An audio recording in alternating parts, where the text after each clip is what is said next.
कहानी अब तक। विकास रजनी के लिए एक कप चाय लेकर आता है। तब रजनी विकास से कहती है, तुम्हारी चाय कहाँ है? तुम अपने लिए नहीं लाए क्या? अब आगे। विकास ने कहा, तुम आधी चाय पी लो। रजनी तपाक से बोली, क्या तुम जूठी चाय पियोगे? क्यों, मैं तुम्हारी जूठी चाय नहीं पी सकता। एक दूसरे का जूठा खाने से ही तो आपस की शर्म झिझक दूर होती है और आपस में प्यार भी बढ़ता है। रजनी, मैं तुम्हें बहुत पसंद करता हूँ। रजनी सिर्फ मन ही मन मुस्कुराई नहीं बल्कि इतराने भी लगी। तुम मुझसे कितना प्यार करते हो ये तो मुझे मालूम नहीं, लेकिन ये तो पता है तुम मेरे देह के आशिक हो और मैं भी तुम्हारे पुरुष देह की दीवानी हूँ।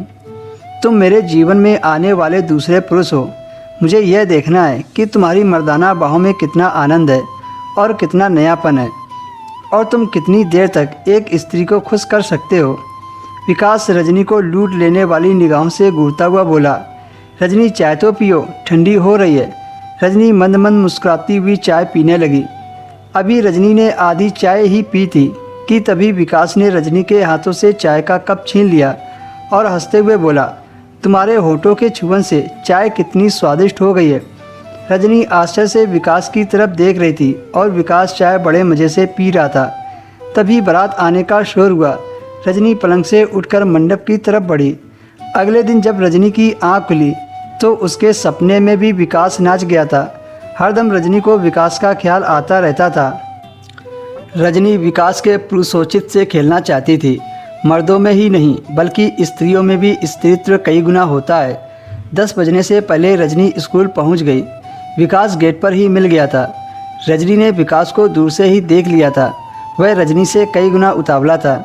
रजनी के नज़दीक आते ही वह बोला, माही की तबीयत ठीक नहीं लग रही है, उसने तुम्हें घर पर बुलाया है। रजनी माही के बीमार होने की खबर सुनकर चिंतित हो गई और विकास के साथ उसके घर चली गई। लेकिन घर पहुंचकर देखा तो मेन गेट पर बड़ा सा ताला लटका हुआ था। रजनी ने आश्चर्य से विकास की तरफ देखा तो वह हंसने लगा और बोला, माफ़ करना, मैंने तुमसे झूठ बोला।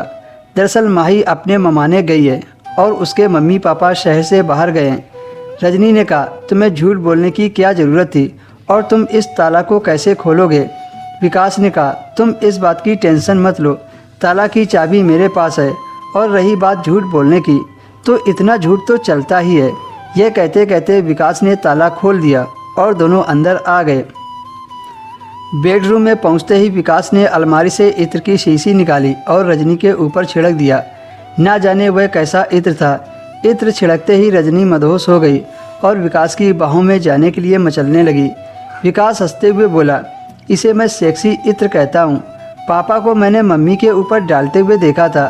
कहते कहते विकास ने पूरे बिस्तर में स्प्रे कर दिया। रजनी बिस्तर पर निडाल पड़ी थी। वह अब सब कुछ कर लेना चाहती थी। विकास भी बिस्तर पर आ गया और रजनी को बाहों में ले लिया और इत्र के साथ रजनी के स्त्रीत्व की खुशबू कई बार ली।